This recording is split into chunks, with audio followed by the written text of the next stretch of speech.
धूल में लिपटी परछाइयां, दरवाजे पर लगा विशाल जंग लगा ताला उसके अतीत के बोझ जैसा लग रहा था।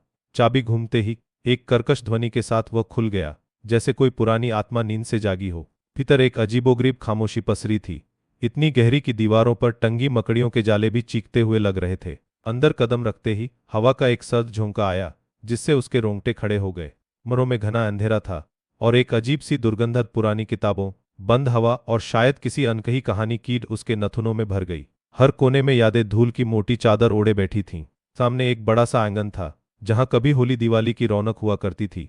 अब वहां जंगली घास उगाई थी और बीचों बीच एक सूखा तुलसी का पौधा अकेला खड़ा था। विक्रम ने अपने सामान का एक छोटा बंडल एक किनारे रखा और धीरे धीरे कमरों में झांकने लगा। हर कमरे में अतीत की आटे थीं, टूटे हुए फर्नीचर, फटी हुई तस्वीरें और वह वीरान खामोशी जो चीख चीख कर कुछ बताना चाहती थी। एक बड़े से कमरे में, जहां कभी दादाजी का दीवान खाना हुआ करता था, एक ढंकी हुई पेंटिंग रखी थी। विक्रम एक चित्रकार था और कला की यह उपेक्षा उसे कचोट रही थी। उसने सावधानी से धूल भरी चादर हटाई। चादर हटते ही उसकी सांसें अटक गईं। यह एक महिला का चित्र था, अधूरी पर इतनी जीवंत कि लग रहा था अभी बोल उठेगी। उसकी आंखें गहरी उदास थीं, होंठों पर एक ऐसी मुस्कान थी जो दर्द और आशा के बीच झूल रही थी। मीरा। उसके होंठों से फुसफुसाहट निकली।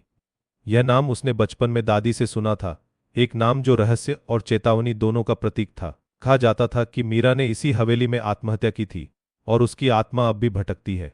रात होते ही हवेली और भी भयावह लगने लगी।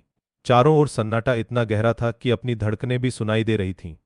उसने लालटेन जलाई, जिसकी पीली रोशनी दीवारों पर अजीबोगरीब परछाइयां बना रही थी। वह सोने की कोशिश करता रहा, पर नींद कोसों दूर थी। तभी उसे लगा जैसे कोई पायल की धीमी आवाज हवेली के गलियारों में गूंज रही हो, पहले हल्की, फिर धीरे धीरे बढ़ती हुई, जैसे कोई पास आ रहा हो। उसने आंखें खोली। आवाज अब उसके कमरे के दरवाजे के ठीक बाहर थी। एक पल के लिए उसने सोचा कि यह महज उसकी कल्पना है, पर फिर एक भीनी सी खुशबू चमेली की हवा में घुल गई। साहस बटोरकर वह उठा और धीमी आवाज में पूछा, कौन है वहां? कोई जवाब नहीं आया, सिवाय उस पायल की आवाज के जो धीरे धीरे दूर जा रही थी। अगले कुछ दिन इसी तरह के अजीबोगरीब अनुभवों से भरे रहे। कभी उसे लगा कोई उसके पीछे चल रहा है, कभी उसकी पेंटिंग के रंगों में अचानक बदलाव आ जाता, और कभी रात को दरवाजे पर हल्की दस्तक सुनाई देती। वह हवेली के पुराने कागजात और बक्सों को खंगालने लगा, मीरा के बारे में कुछ जानने की आस में। एक दिन उसे एक पुरानी डायरी मिली, जिसके पन्ने पीले पड़ चुके थे और लिखावट फीकी पड़ रही थी। यह डायरी मीरा की थी। उसने अपने प्रेम की कहानी लिखी थी, एक ऐसा प्रेम जिसे समाज और परिवार ने कभी स्वीकार नहीं किया। डायरी के पन्नों में खुशी, उम्मीद और फिर अंततः एक गहरी निराशा की गाथा थी। मीरा एक गांव के युवक रवि से प्रेम करती थी, जो उसके ऊंचे खानदान के लिए ठीक नहीं था। परिवार ने उसे हवेली में कैद कर दिया था और उसकी शादी जबरन कहीं और तय कर दी थी। डायरी का अंतिम पन्ना लिखा था, मेरा प्रेम, मेरी मुक्ति, इस कैद से बेहतर है मौत। विक्रम का दिल डूब गया। वह समझ गया, मीरा ने आत्महत्या नहीं की थी, उसे ऐसा करने पर मजबूर किया गया था। उसकी उम्मीदों का गला घोंटा गया था। उसकी आत्मा न्याय नहीं, बल्कि बस एक स्वीकृति चाहती थी। उसी रात हवेली में एक अजीब सी शांति पसरी थी। पायल की आवाजें नहीं थीं, पर एक गहरी उदासी हवा में तैर रही थी। विक्रम मीरा की पेंटिंग के सामने खड़ा था, अपने हाथों में डायरी थामे। मीरा, उसने फुसफुसाया, मुझे माफ कर देना, हम सबने तुम्हें भुला दिया।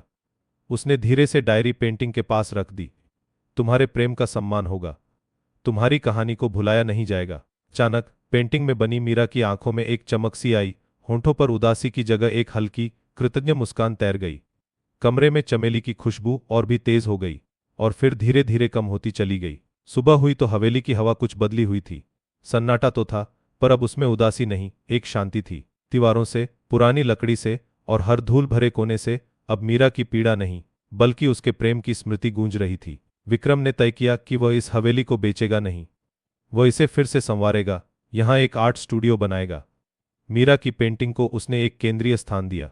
हवेली अब केवल खंडहर नहीं थी, यह मीरा के प्रेम की निशानी थी, एक ऐसी कहानी जो समय की धूल में दबकर भी कभी नहीं मर सकती। आपको यह कहानी कैसी लगी, हमें कमेंट्स में बताएं और चैनल को सब्सक्राइब करना न भूलें।